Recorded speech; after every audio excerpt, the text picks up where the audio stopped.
everybody. Happy Friday. Sorry for being a little late, so we'll get straight into it. My computer logged me out. So, anyway, I hope everyone's staying warm. I hear Michigan's getting a lot of snow these days. So stay warm out there. Let's see who jumped on this morning. We have my mom. Good morning. We have Jody Glenn. We have Patricia. And then we have the superhero of our day, Miss Emily Conley. With sun. We love the warm vibes you're bringing. Thank you for texting me that code. Alrighty. So I thought today was a very interesting devotional title. I was like, I'm not going to relate to this. And then I read it and I was like, this happened to me last night. So, and we have Trish says good morning. Hello. Okay, and if you're watching later, hello as well. Alrighty, so the verse of the day is Galatians 6:9. So let's not get tired of doing what's good. At just the right time, we will reap a harvest of blessing if we don't give up. I once heard a podcast guest trained in neuroscience give advice to graduates. He said, get comfortable and even appreciate feeling frustrated and confused. This seems like odd advice, but he went on to explain that confusion and frustration are the emotions we experience when the brain is rewiring itself. And when we persevere, we will eventually experience an aha moment when we really start to grasp whatever it is we're trying to learn. The Apostle Paul said suffering produces perseverance, character, and hope. I've always thought of this terms as an external physical suffering, but I think it applies to the pain of personal growth.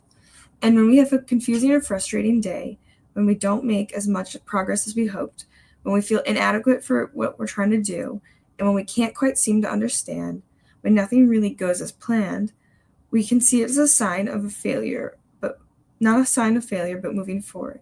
And in these moments, it's tempting to criticize ourselves or give up. Instead, we can recognize that we're doing hard work. We're living with courage, and we're choosing to grow, and we are doing so much better than we know. And so our Just for Jot today is, God, I want to learn, grow, and move forward with you for a lifetime.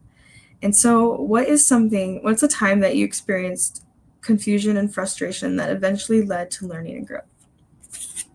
I think the biggest thing is, for me, is the adjustment of plans. Even last night, this whole week has been, I think I said this last year, it's like the busiest time to be in New York. We have all the guests are here and stuff, and lots of conferences. And I was just looking forward all week to go to this one event. And there was a work emergency, so I had to stay late. And then by the time I got on the train, there was all these delays. I got in and was stuck for 40 minutes on a train that I don't even like to take. And I remember being like, and I was, trying to get to this other event, and I was like, God, don't you even want me to go anywhere these days? Like, what is going on? But I also know in those moments, that's when God likes to reroute the schedule, right? So it's like, all right, God, take me to where you want me. And he was telling me to go home. And so I went home, and I was being a bit of a baby. But, and that's just like a small, I say that because I was reading this morning and I was like, I don't have frustration. And then God tapped me on the shoulder and he was like, what about last night? But just an example, because sometimes in those moments it could be like, we can be very stubborn and rooted, but there's also usually on the other side, there are the aha moments, and there are the moments that God's going to reveal.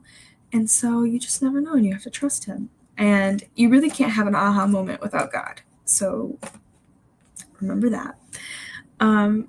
Patricia comments, hello, Patricia.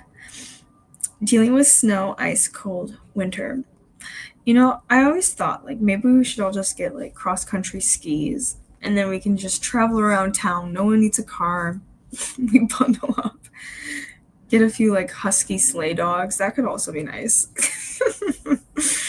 Anyway, that is all I have for you today. I didn't run over. Did I run over time? No, I didn't. That's incredible because I was late.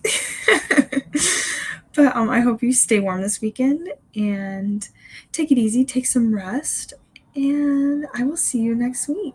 Love you all, and go and be the hands and feet of Jesus.